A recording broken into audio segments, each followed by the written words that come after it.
So, David, did you see this? Donald Trump was asked by Jim Cramer about crypto this week. Should we just play the clip? Yeah, absolutely. Your embracing of crypto, very different from the previous administration. Strategic Petroleum Reserve-like for crypto? Yeah, I think so. We're going to do something great with crypto because we don't want China or anybody else, and not just China, but others are embracing it, and we want to be the head. We're going to be ahead of AI. We're going to be way ahead of AI, and we've got to produce tremendous amounts of electricity. You know that it's unbelievable when you think that we need more than twice what we already have. If you think that's pretty for a specific industry, but we'll be able to do it. We have Lee Zeldin in charge of the environment. He's going to be giving us very strong approvals, I think, and he's going to make sure everything's good and clean and proper, but he's going to give us very fast approvals. There you go. Donald Trump saying he will be doing something great with crypto. Send. It's for him. Donald Trump, I don't even know if he knows what accelerationism is, but he's embodying it. Oh, that's and he's exactly leaning what I was in. going to say. It's just full. Let's turn it up to 11. Yeah, it's accelerationist, kind of like what are the accelerationist tech? AI, energy, and crypto. Boom, all three. We're going to be great. We're going to exceed China. That's his message today. So it is. I will admit, it is pretty refreshing. Wow. Okay. Well, we are in the second week of December. It's time for the Bankless Weekly Rollup. In the world of politics, crypto and AI has gotten a czar. Who is he? And will he be all in on crypto? Figure Nice. that out. You have heard him on this podcast before. We have clipped some of his content before. Also, Liquidation Thursday, right after we finished recording the weekly roll-up last Thursday, crypto prices tanked. Record liquidations in crypto as leverage washes out of the market. But we're back. Leverage is back on the menu. The degens are gambling. We're not stopping here. Ethereum is getting record ETF flows. So we're talking about that, painting some pretty big numbers. And then also is the Ethereum Layer 1 finally getting a scaling upgrade. There are some murmurings in the EF camp and then the L1 capacity world. We're going to talk about that. A bunch of tokens launches this week. Move, ME, Magic Eden, and Pengu, and MicroStrategy is expected to enter the QQQ, and how will that change crypto's market structure? These are the subjects, but there's like 20 more that we're going to get into as well throughout this episode. But first, before we get to all of those, a message from our friends and sponsors over at DYDX, which is introducing its whole new era, Unlimited, DYDX Unlimited. Removes limits on what and how you can trade with perps and providing liquidity to. There are instant market listings with DYDX Unlimited, hence the Unlimited.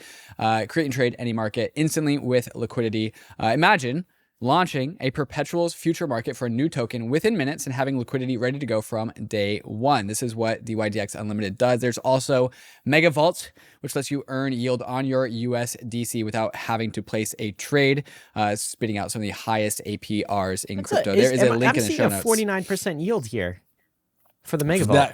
Yeah. Today, measured today. We'll see. We'll check back in next week and see what it's at next week. Bankless.cc/DYDX-unlimited. There is a link in the show notes so you can position your USDC and receive yield and do other things that DYDX offers. I was pretty bullish when we talked to Antonio on Twitter a couple weeks ago on DYDX Unlimited, particularly this like permissionless perps. Like imagine AI agents creating a permissionless perps. Oh no, I'm not sure I'm ready for that. Oh, you're ready for it. Let's talk about the market price this week. We got Bitcoin and another week, not an all-time high, we can't say that, but we are above 100K, aren't we, David? What are the numbers on the week? Even with the nuking that we all experienced last week, Bitcoin is up 0.2% on the week. We are still... Not 2. 0.2. Not 2. Not 2. 0.2. We are green on the week. All right. Call it flat. Started the week 101,400, ending the week 101,600. Actually, it's up $100 since I wrote these numbers. So maybe we're up 0.4. Actually, this feels really good because on Thursday, as you mentioned, we got a massive liquidation. This was a sell-off. Big. Some people were saying it was over, David, at that point in time. Idiots. Not me. First cyclers. Not me. I think it's a lot of the, people that are looking in on crypto. We're like, I told you, you hit 100K. Told you it's a scam. Drop down to 20. You got scammed. Bitcoin always crashes, idiots. Anyway, that's a pretty steep candle here. Look at this. Did we go from 102K to all the way down to 92? To 92, and then we wicked back up. Yeah. That's like a 10K drop. Do you remember May of 2021, after ETH ran from 1,000 to 4,000, Bitcoin did something similar. Yeah. Liquidity just dropped out of the market, and ETH crashed from like $4,100 down to like $2,300, and liquidity just ran away from the market. The floor just fell out of the entire market. Now, was that the fair price for Ether? Was that a justified crash? Well, in the narrow time frames, yes, liquidity couldn't enter the market that fast. In the zoomed out time frames, no, because ETH just went back up to $4,000. Took it half a year to do that. But just a reminder, liquidity can just flee this market so fast, and this is why we can go and drop. This is a small drop in the grand scheme of things, but it's just a reminder that how fast liquidity can change in this market, and you can make very big movements very, very quickly, which is why so many people got liquidated. Yeah, it's healthy too. I mean, this kind of thing needs to happen. We're kind of like, cleaning up all the scraps here. But it's like, I guess I was expecting after that kind of a liquidation, a 10K drop in Bitcoin price, and the rest of the market, of course, followed suit. I was expecting a longer duration. The fact that we are fully recovered now, David, tells you that we are in a bull market. We are bullish. A mega People bull are market. bidding. That kind of liquidation doesn't tend to recover so quickly. But give us the stats on the liquidation. Look at this chart we're looking at. What's this? $1.1 billion in liquidations across centralized exchanges. That's the largest daily crypto liquidation since December of 2021, which is when the market started to turn. $815 million liquidations came from long positions. $280 million came from short positions, which I don't know how they did that. Who's shorting this? I don't know. I don't know why anyone would short crypto. I do not know. And with that market turbulence behind us, people are still very bullish. Not just crypto people, but also Tom Lee. Tom Lee went on CNBC earlier this week predicting $250,000 Bitcoin. Let's go ahead and listen to Tom Lee.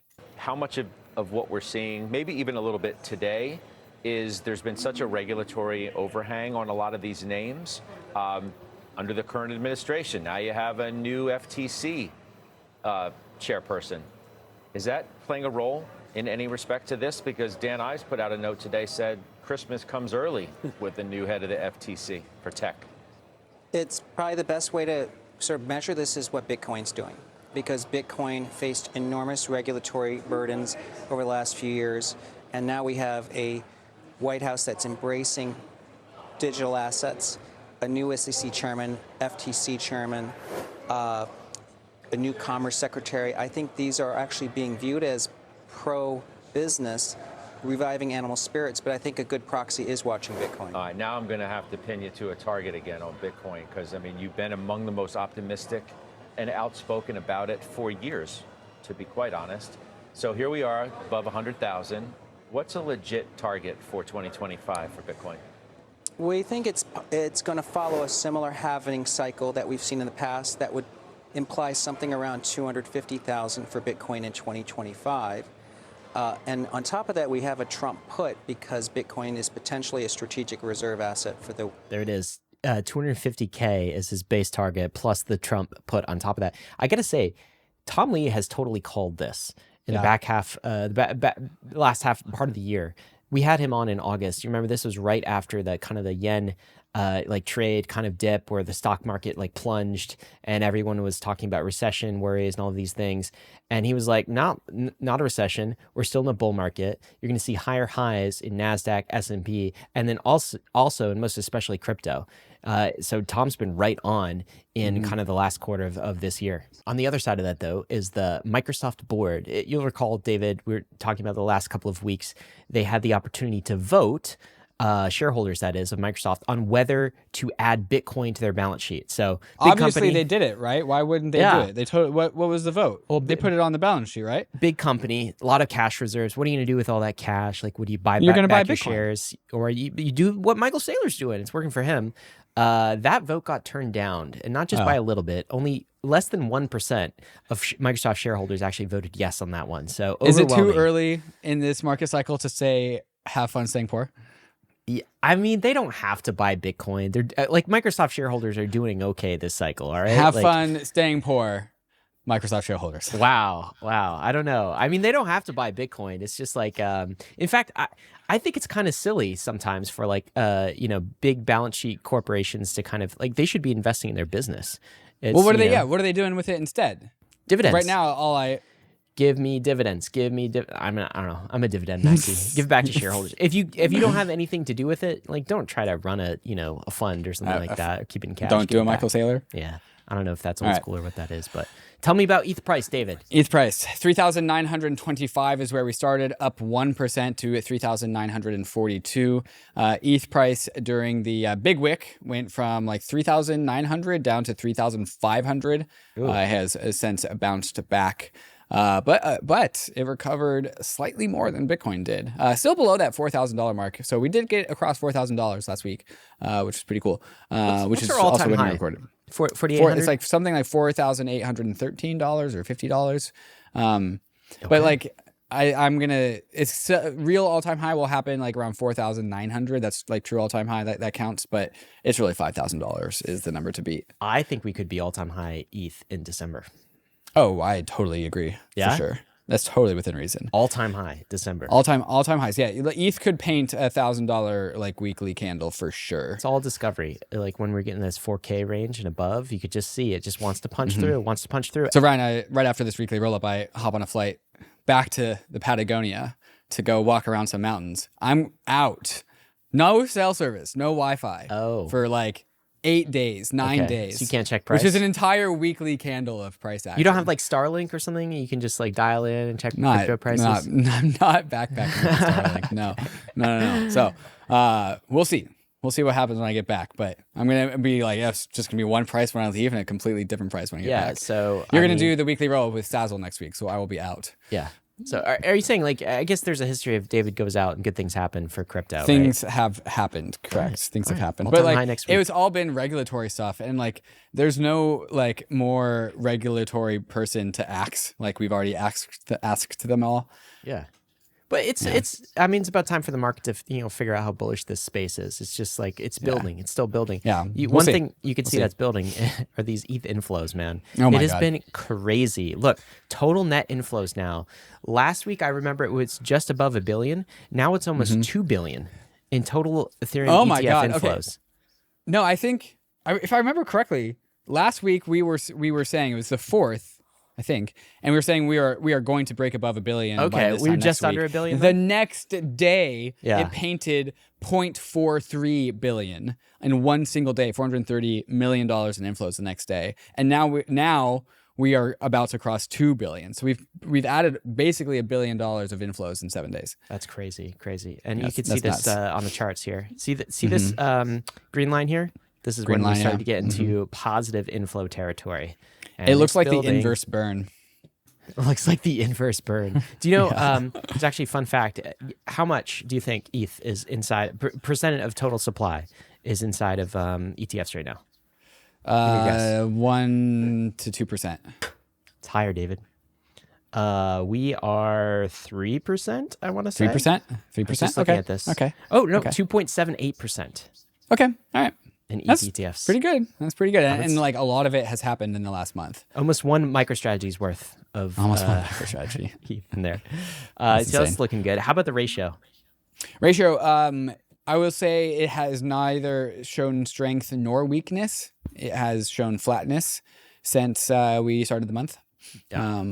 But historically, December has been a very good month, so we'll see what the rest of this month has in store. Total crypto market cap, we are almost at $4 trillion, $3.85 trillion, which is just nuts. We'll be at 4 trillion. We'll probably Before be you at 4 know it. trillion this year, before you know it. Yeah, next week it's within reason. Also, Layer 2 update brought to you by Mantle, a Layer 2 that we know and love. Jesse from Base says, countdown to 1 million ETH bridge to Base. We are at 994,000 Ether in the Base bridge contracts. And Mateus from Grow the Pie put out this tweet that I liked.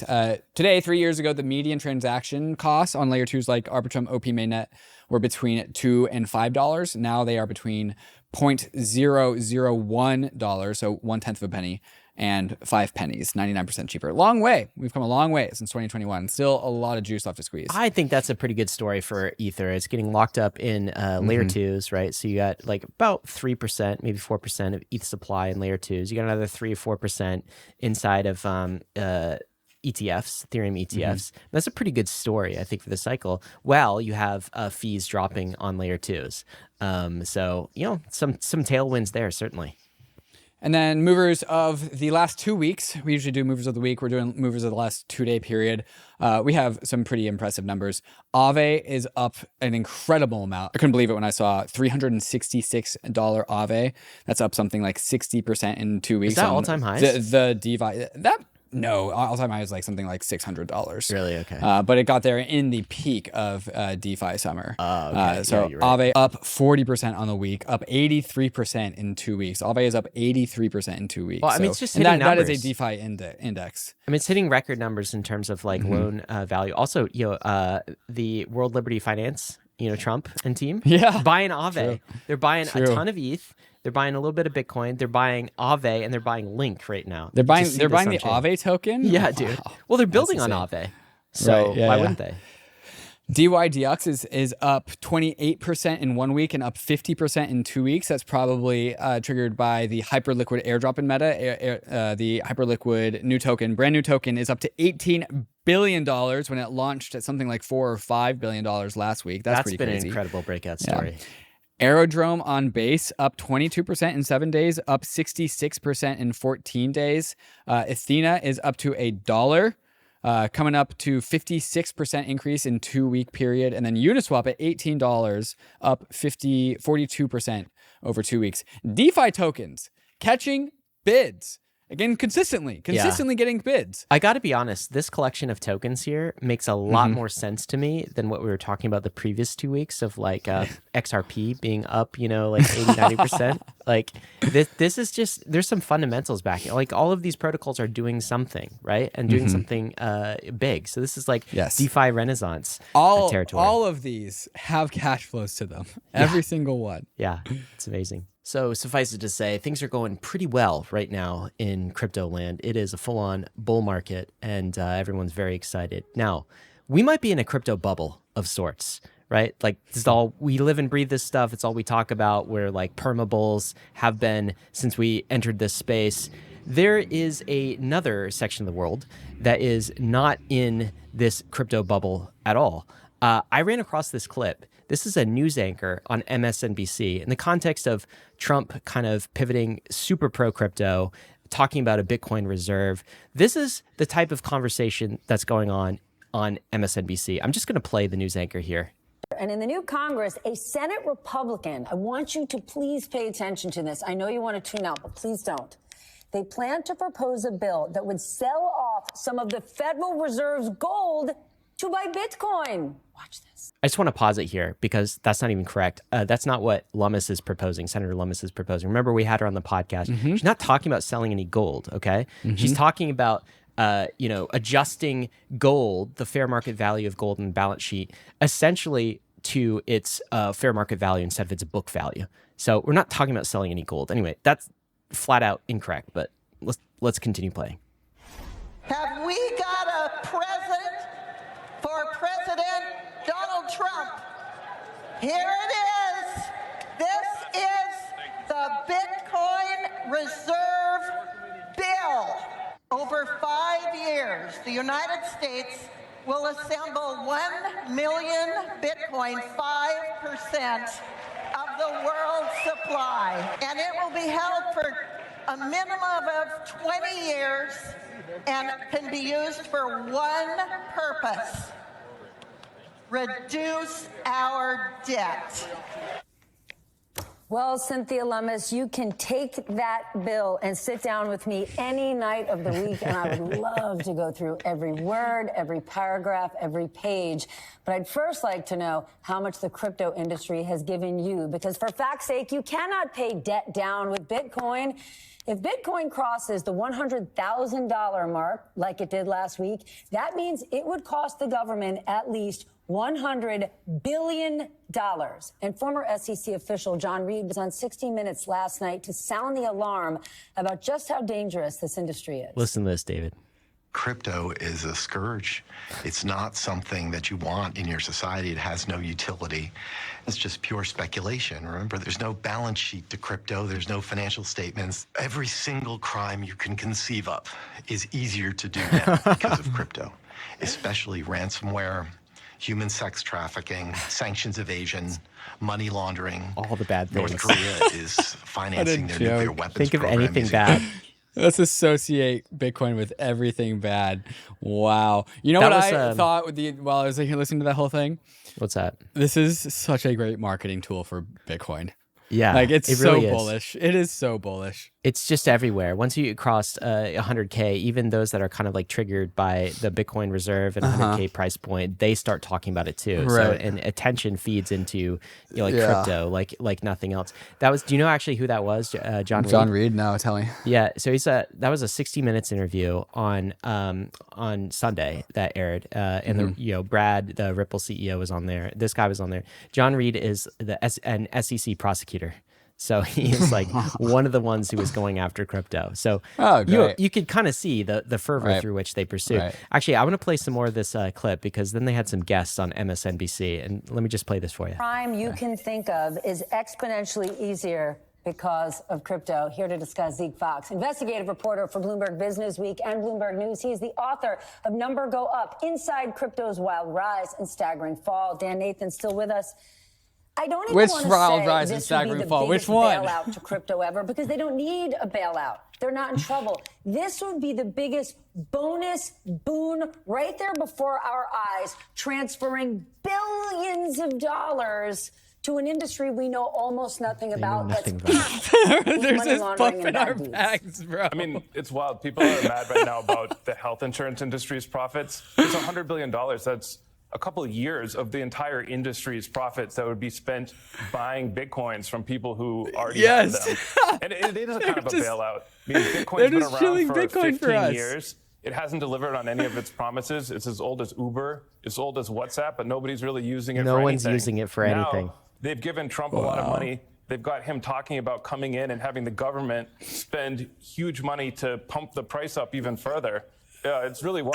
Well, it has delivered. This is just another side of the world I never see. I don't watch cable news at all. Do they This is not the discussion realize that's happening. They just gave the best marketing bit to Bitcoin. Like, I'm sorry. Like, okay, probably the woke lefties are watching this and they're like, okay, I'm fearful of Bitcoin now. But then, like, if the average person watched that, they were like, oh, the government's going to pump Bitcoin. I'm going to go and buy Bitcoin.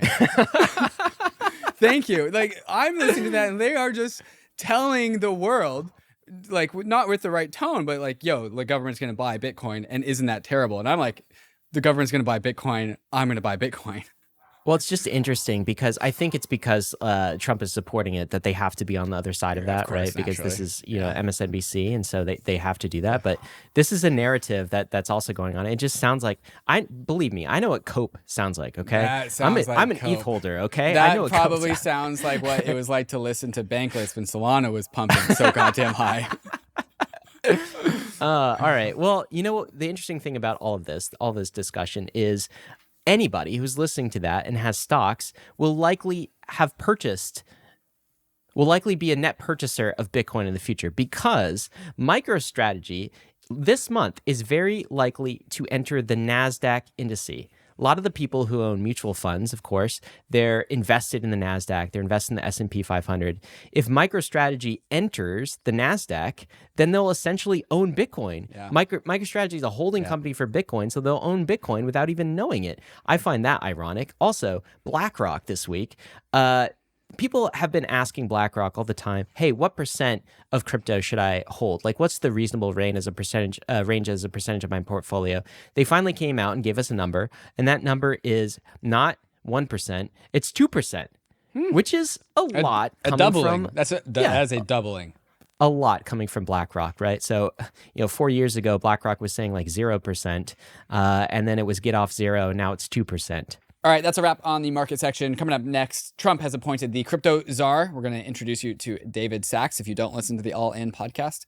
Also, a new name for the CFTC chair that would be pretty bullish for crypto. If you are a longtime Bankless listener, you have heard of this man before. And a reconfirmation vote for SEC Commissioner Crenshaw is up in the air. Will she be reconfirmed? Will she be confirmed? We do not like her. She was Gary Gensler's right-hand lady. So we're going to bring up this conversation and more. But first, a message to talk about some of these fantastic sponsors that make this show possible, especially KRAKEN, our preferred crypto exchange for buying crypto in 2024. If you do not have an account with KRAKEN, consider clicking the link in the show notes to getting started with KRAKEN today. Want to know the exchange we at Bankless use to buy, sell, and trade crypto? It's KRAKEN, one of the longest standing and most secure crypto platforms in the world, with tools for every type of trader to get started. Over 13 million users trust KRAKEN with their funds because they lead with transparency and privacy through top-notch security measures. Plus, you'll have access to professional 24/7, 365 client support from real humans because your financial goals deserve real attention. KRAKEN also has a trading platform for advanced traders called KRAKEN Pro. Professionals and degens love KRAKEN Pro because it's one of the most customizable, high-performance, and intuitive trading platforms in the industry. Design your ultimate trading interface by choosing from over 25 widgets for market data, analysis, execution, and other order management tools. Save multiple layouts and switch between them effortlessly on any trading scenario across 300 different assets. Manage your trades on the go with KRAKEN Pro's highly rated mobile app, or use the all-new desktop app to unlock ladder trading in a native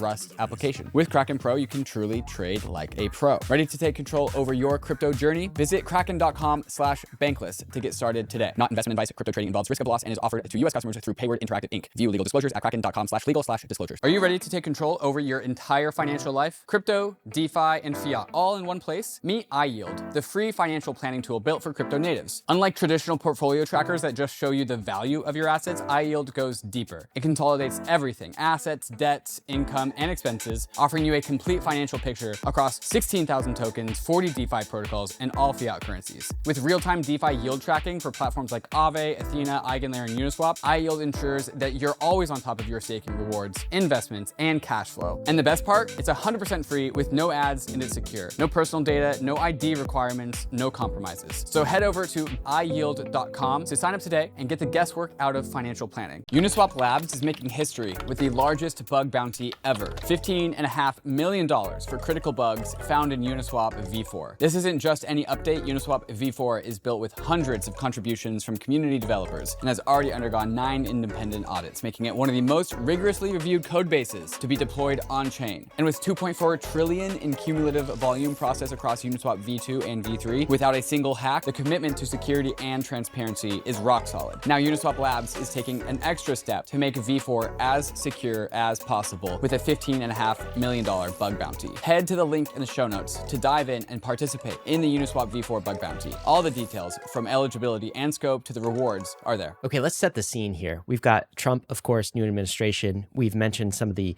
cabinet positions in previous weeks. And just the overall context here, David, is this is a 180 on crypto that we're seeing. It's like whiplash. I think you called this in our conversation with the Bitwise guys earlier this week. It's like a whiplash, but in a good way, because the previous administration was so hostile. 10 out of 10 hostile. 10 out of 10. In ways we didn't know what was actually going on. They were hostile. And the opposite is happening. The new administration in the executive 10 out of 10 branch. favorable. Yeah, it's like a pro-crypto army on the other side. Some people will look at this like the MSNBC host previously and say that this is bad. This is an example of corruption or something like this. We are unapologetically pro-crypto. So like for us, crypto is a freedom technology. This is clearly good. We needed to pivot in the other direction in the United States. Now, I do think it's important that we continue to preserve the decentralization values of crypto and, not become kind of a banking cartel. But this is definitely the step that we need. So all of that is context. We're going to talk about a few more of the executive types of positions. But the first is this, the Crypto Czar, David. Can you give us some context? What happened this week with that position?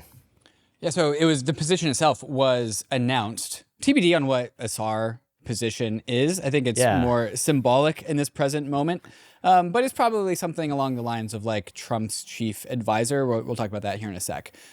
Crypto and AI, call it like Tech Czar, Frontier Tech Czar. They combined it, right? They combined it, yeah. And you also heard Trump talk about crypto and AI in the same breath when we opened up this podcast. It's accelerationist. So call David Sachs the Czar of accelerationist technologies in the United States. It's going to be something adjacent to deregulation. We know that if you listen to the All In podcast, basically all of them are fans of deregulation. If you don't know David Sachs, he is a member of the PayPal mafia. He also founded Yammer, sold it to Microsoft in 2012. He's a general entrepreneur, venture capitalist, co-host of the All In podcast, which is definitely one of the most dominant podcasts that are out there. Big fan of Elon Musk, big fan of Peter Thiel, definitely in the inner circle of right-wing tech Silicon Valley types. He also commented on Operation Choke Point, so he is aware of Operation Choke Point. He's got exposure to crypto. So his VC fund Craft invested into BitGo and Bitwise. And then also I think he has personal investment into Multicoin Capital. So he has a lot of Solana exposure, or maybe it's through Craft, one of those two things. He also launched an AI-powered work chat app called Glue. He says to support a freer ecosystem, empowering AI companies to grow, strongly against AI models displaying any sort of censorship, so open source AI, OpenAI, and advocated for the integration of AI technology into warfare and national security tools. So depends on how you feel about that. And so, big question, what is a SAR and what does a SAR do anyways? Do you have any clarity on this for me, Ryan? Because I do not know. Yeah, a czar. I mean, that's a good question. It's certainly not a rule that's like, in the Constitution or in any legislation anywhere, right? So, as you said, it's unclear how much power this position actually holds. There was a article this week from Bloomberg, and according to Bloomberg, the designation is a special government employee. Okay, so this is like a part-time role. It doesn't require him to divest of his assets. It's not like a public servant in that way, or he doesn't even have to publicly disclose his assets. So that's interesting from a conflict of interest perspective. And there's also, it's a part-time job, okay? So there's a maximum number of working days per year that a special government employee is supposed to spend, and that's 130 working days a year. So David Sachs is going to be still full-time on so like it is an Craft. actual employed position. There's like a contract and a signature that has to go down, and it's a real position, not just a title. It is. It depends, I guess, how Trump sort of uses it, right? Yeah. And what that role is. But I would have to think it's going to play a coordinator type role inside of the Trump administration, right? An interface with AI, an interface with crypto. It's interesting that Trump seems to favor these kind of media personalities as well. Mm-hmm. I mean, like David Sachs has the megaphone on the All In podcast. Right. So if there's any shenanigans, any anti-crypto shenanigans going on in government, he not only says it in a kind of official Crypto Czar type way and tries to sort of defang it, but he'll also have the All In platform, the podcast platform, to be a megaphone for that too. So, I mean, it'll be the first podcast coming from inside the White House. This was, I think I'm not surprised by this choice. No. I would say it feels very, very Trump. And, David Sachs has been a huge Trump supporter the entire time. He has been beating the drums about Trump from a very early part of the All In podcast. It's a reward for loyalty as well, very right? much so. It is compensation in a way. In a different corner of the White House, CFTC chair rumors. So former CFTC Commissioner Brian Quintenz, who left the CFTC to join A16Z Crypto to work on policy over there, is now emerging as a top pick for the CFTC. He has the been chair reportedly this time. The chair. He went from commissioner to private sector to chair. So maybe that's the rumor. Potentially going to chair. So a little bit of a revolving door there. Reportedly has been advising the Trump transition team on crypto policy. Current boss Mark Andreessen and David Sachs run in the same like conservative venture capitalist Silicon Valley circles. Emily Choi from Coinbase says, super bullish on the future of digital assets in the U.S. if Brian Quintenz heads up the CFTC. I'll say if Brian Quintenz sits on the chair of the CFTC, that's like if Hester Peirce sat on the chair of the SEC. 100%. That's how you should think about this. Brian Quintenz is just like fantastic. He understands crypto from the ground up. Like we've had an opportunity to meet him. We've had an opportunity to talk to him on the podcast. He was at Permissionless. You were on a panel with him at Permissionless. I was just on a panel with him. I mean, like you talk about the whiplash we were talking about, the pro crypto army being instantiated. Imagine you have all of these places. And by the way, in the new administration, it could come to pass that the CFTC actually has more authority over crypto than the SEC under Gensler was trying to get, right? So this could be a very important role. SEC and CFTC with Paul Atkins covered it last year, fantastically last pro-crypto. week, If Brian Quintenz, if Brian Quintenz gets this one, I don't know. Pick one. I don't care. How can it get any more We're winning either way. Crypto. I know. Okay. And so actually, maybe the cherry on top for this week is there's actually a vote going on. So do you remember Commissioner Caroline Crenshaw, David? Does that name ring a bell? I know the name. The only time I put a face to a name and a voice to a name was when she was testifying along the other side of the other SEC chairs. And she was basically just like Gary Gensler mini. Yeah. It was a mini-me Gary Gensler, basically. And she's been against the Bitcoin ETF. She was on the side of, like, even when Gary voted yes for the Bitcoin ETF, she was a no, okay? She's been very anti-crypto. In addition to her, there was another anti-crypto commissioner, Jamie Lizarranga. And Jamie has decided to resign, actually, due to some family health issues. So that person's gone. Caroline Crenshaw was going to be renominated for her position. So she goes in front of Congress to be voted in again, renominated. And she's kind of like the last standing anti-crypto SEC commissioner. My God, the Gensler army has really fallen apart, hasn't it? Anyway, this was scheduled. A vote for her renomination was scheduled for December 11th. So that would have been Wednesday of this week. And it's been postponed. It's actually been deferred. The vote itself has been deferred. There has been an outcry from the crypto community to deny her vote. And a lot of a lot of Republicans are sympathetic to this. A lot of the politicians who want to get some check marks in the pro-crypto column would also presumably vote no to this. This is Brian Armstrong. Caroline Crenshaw, he says, was a failure as an SEC commissioner and should be voted out. She tried to block the Bitcoin ETFs and was worse than Gensler on some issues, which I didn't think was possible. The Senate Banking Committee should take note. The crypto community is watching the vote. I'm told it will be factored into the Stand with Crypto scorecards for politicians.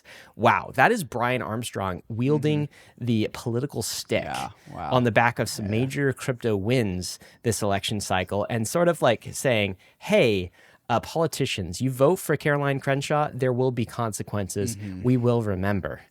You really got to hand it to, I think, is one of the least appreciated galvanizers of the pro-crypto army, which is Elizabeth Warren, the leader of the anti-crypto army. I think without that one meme of that blue picture of Elizabeth Warren is here to recruit an anti-crypto army, did some of the biggest ROI for crypto that I have ever seen. Maybe she was a pro-crypto plant the whole time. Elizabeth Warren, #1 pro-crypto advocate. Well done for your work, Elizabeth Warren.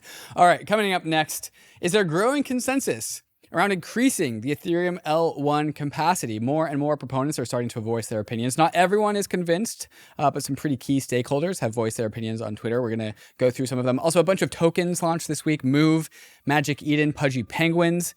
And then this is, Ryan's going to take this one. Quantum computer breakthrough this week could spell trouble for crypto down the road. Is Bitcoin going to zero? Yes, those are Ryan's words. Those are Ryan's words, not mine. He's going to explain them to you. But no, first, before he does that, we're going to get to all these sponsors that make this show possible.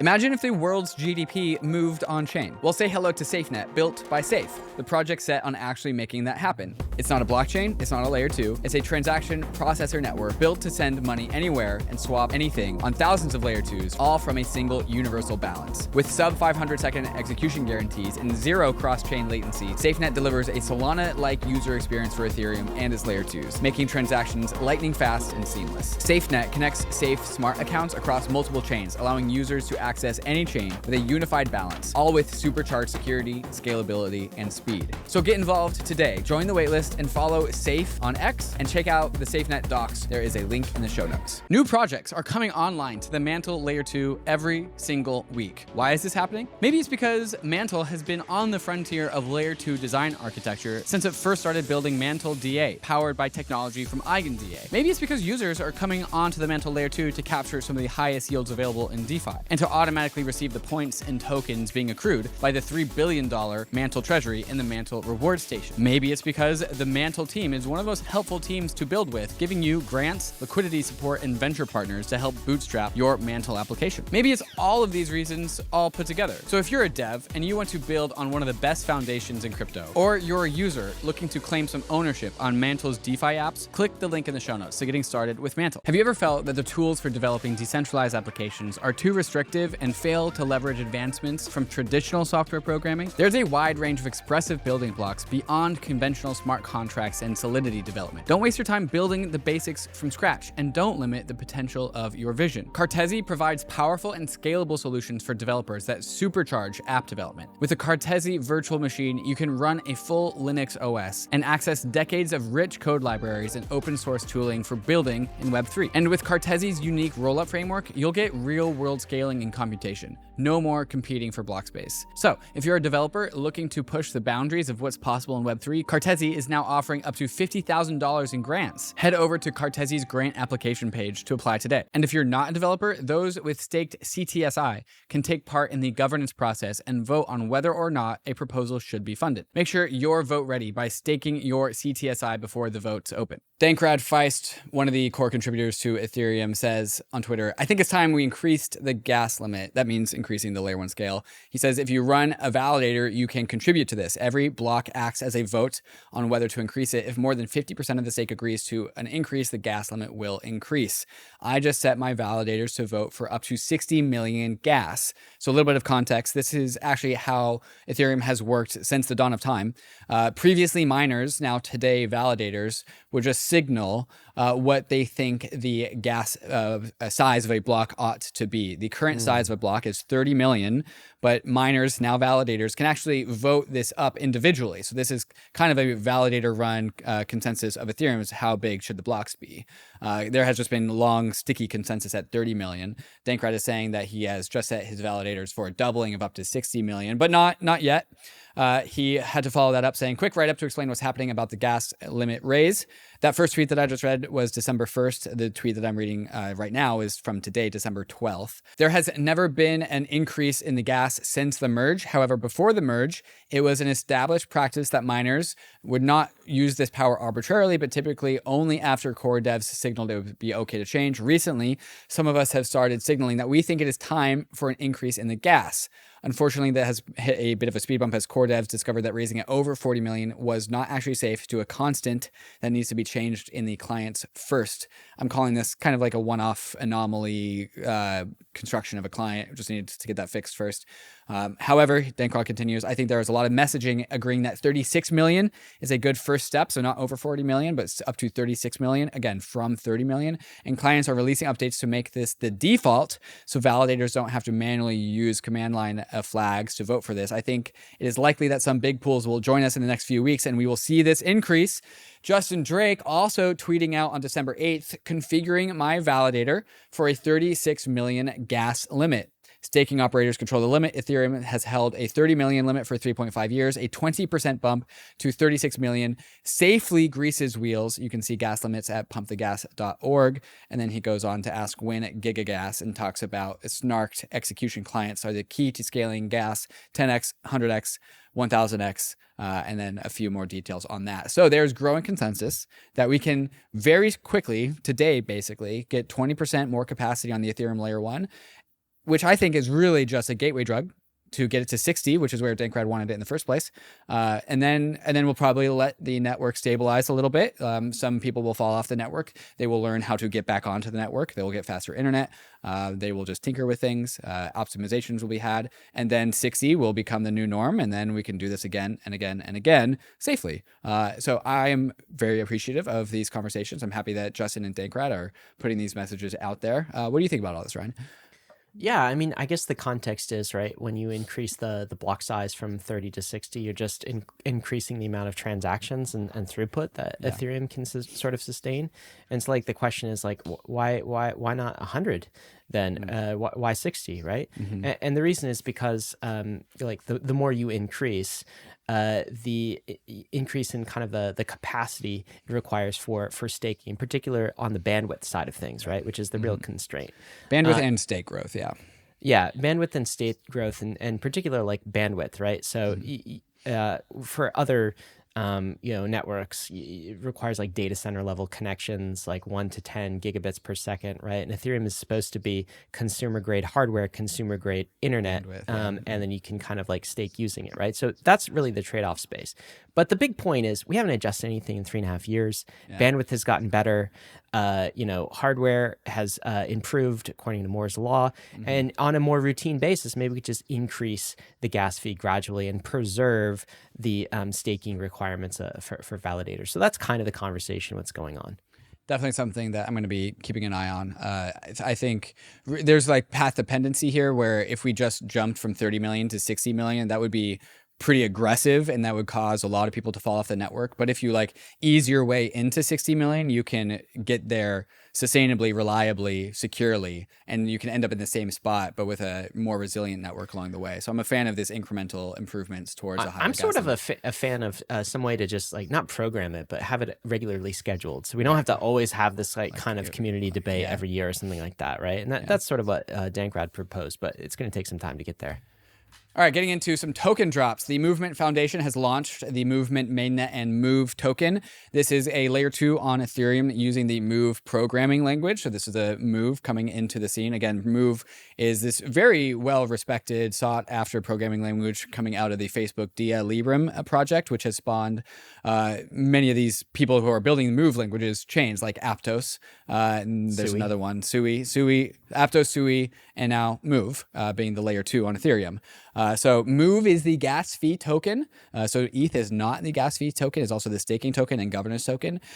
Dropped to a $1.6 billion market cap with a $7 billion totally diluted valuation.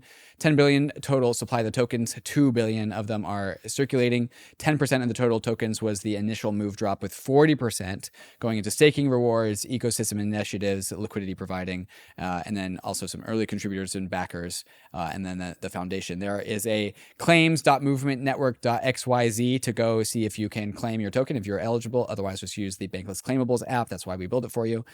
Snapshot was taken on November 23rd, 2024. So there is a link in the show notes to find out all that information. Also, Magic Eden dropped ME. A little different of a token drop. I've never seen this before. 1 billion supply came in at a $4.7 billion valuation, but the claim will be available across Bitcoin, Solana, and multiple EVM chains, the Ethereum mainnet, Base, Optimism, Arbitrum. Allocation fully unlocked at TGE, and ME is an SPL token, but the token is available across 8 different chains, including Bitcoin. I don't know how they do that.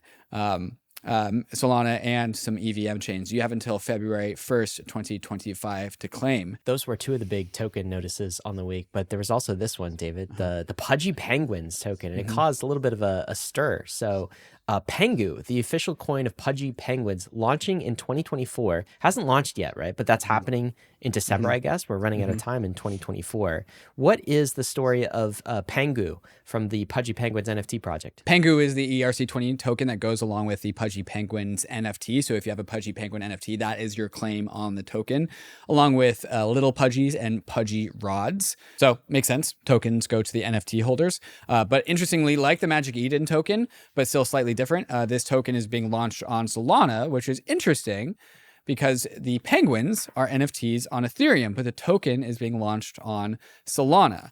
In the tweet thread that goes out, it says that they are looking to reach out to alternative, broader communities because they already have the Ethereum community with their NFT.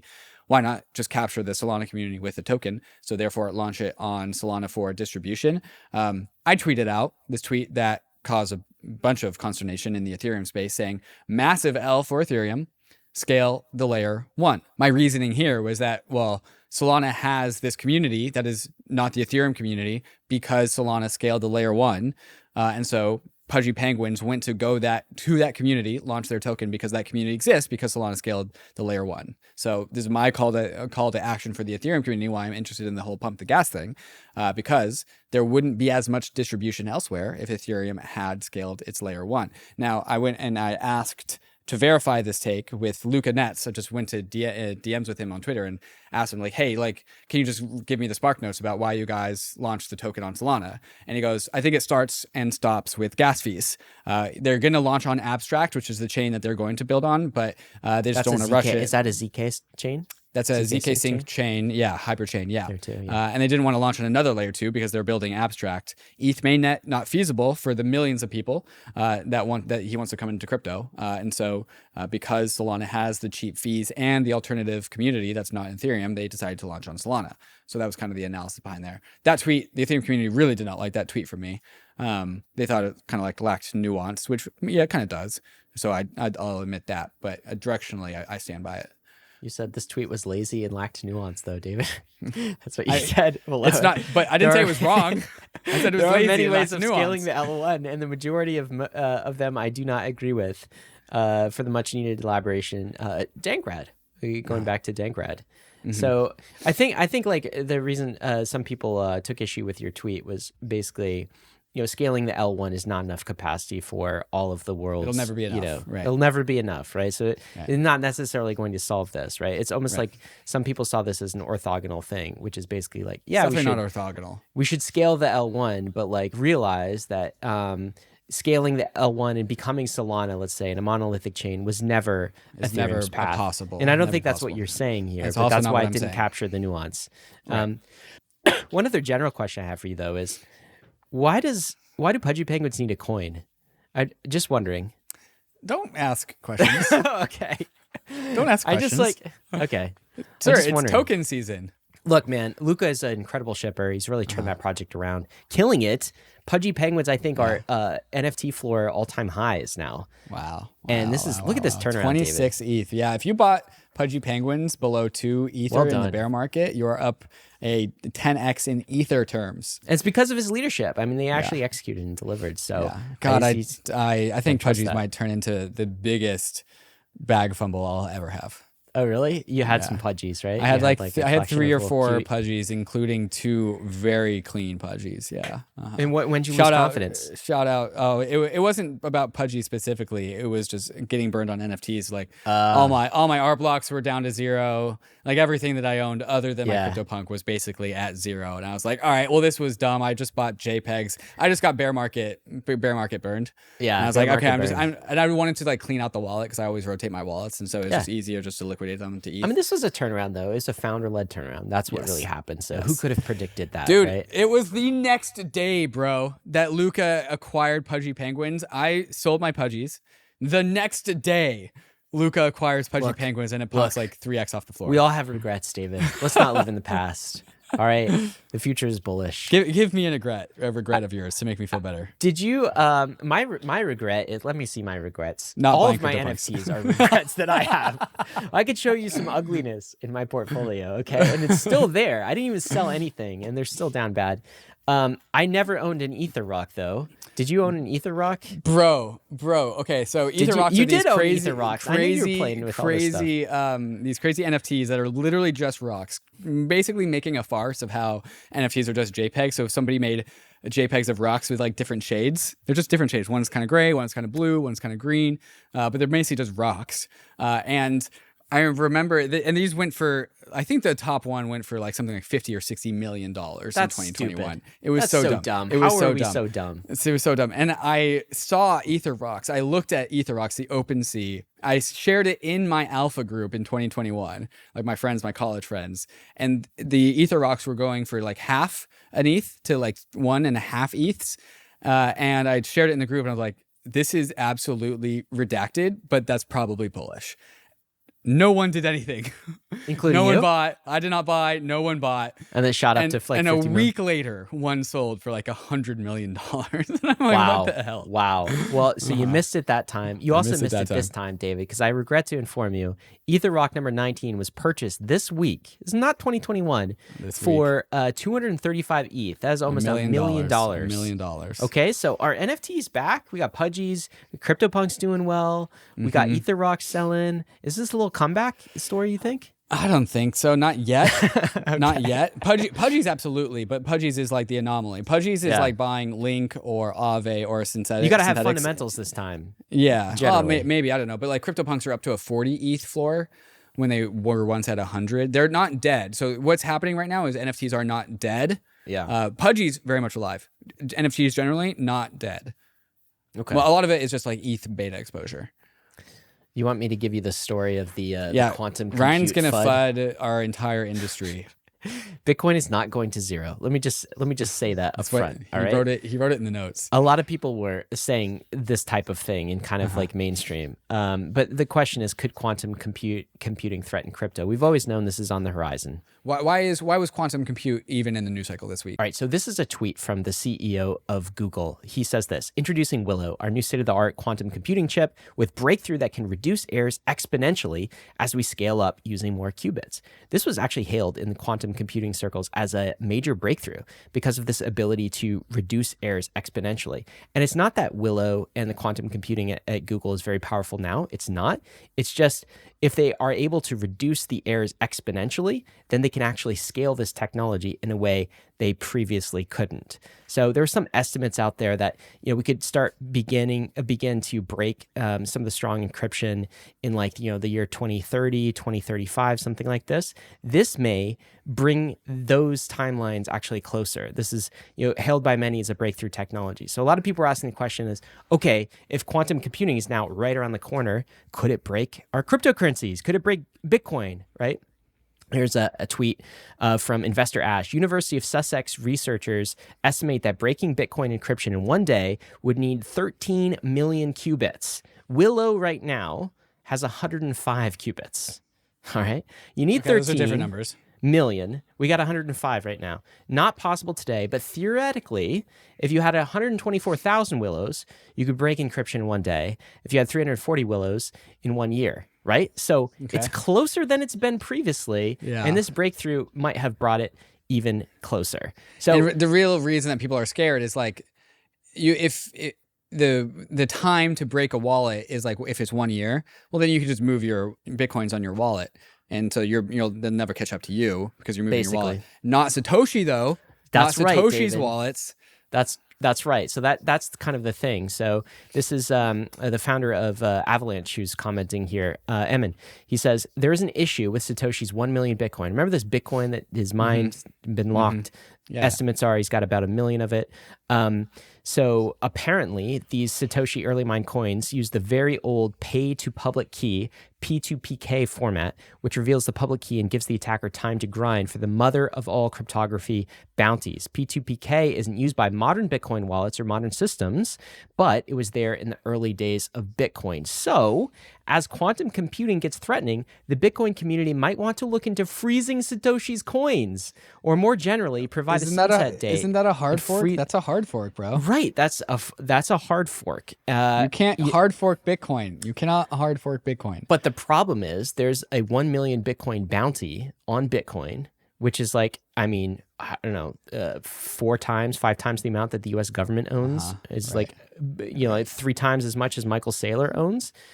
Available to whoever gets quantum computing to the level to be able to crack this, unless Bitcoin does something, unless it hard forks. So the threat is not imminent, by the way. I mean, we're still talking right now 5 to 10 years away, unless something massive actually happens. But still, it's out there, David. It's the closest it's ever been, that's for sure. And I'm not saying it's existential, because we all know that Bitcoin has the ability to do things like, socially. At least most people who kind of study crypto can do this. Like, you can hard fork, you can correct this. Right. But Satoshi's not moving his coins anytime soon. So that means there's a 1 million Bitcoin bounty out there.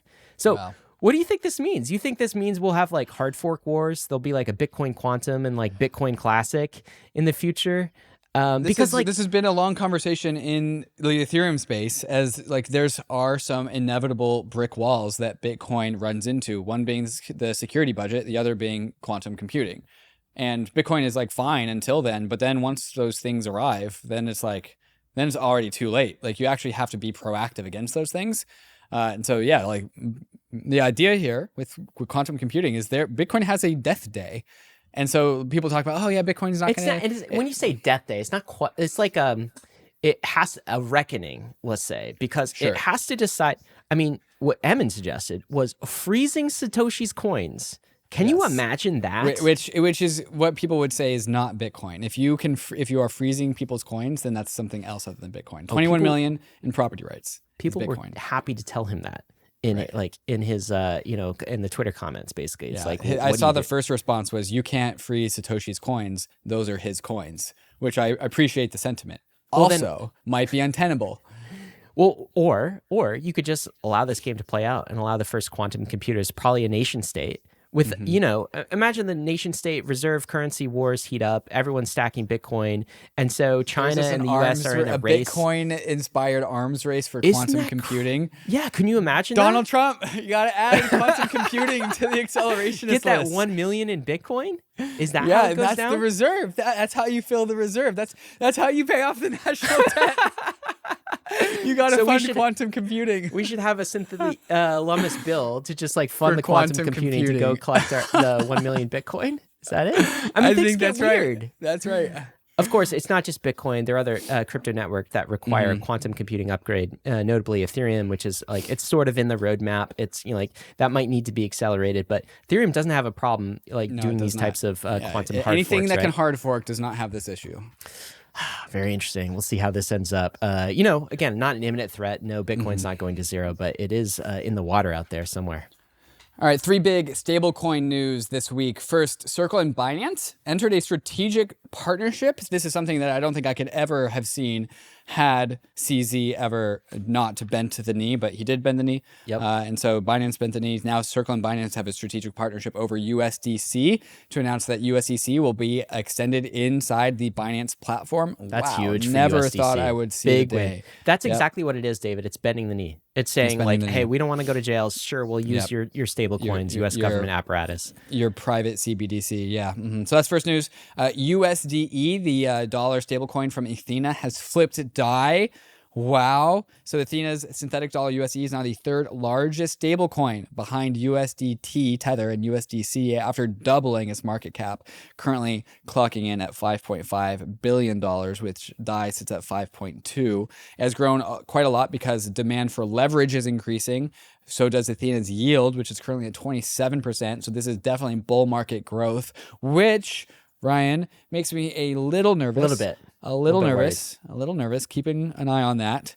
But nonetheless, it is pretty cool to have a new style of stablecoin that's out there doing well. So congratulations to the Ethena team.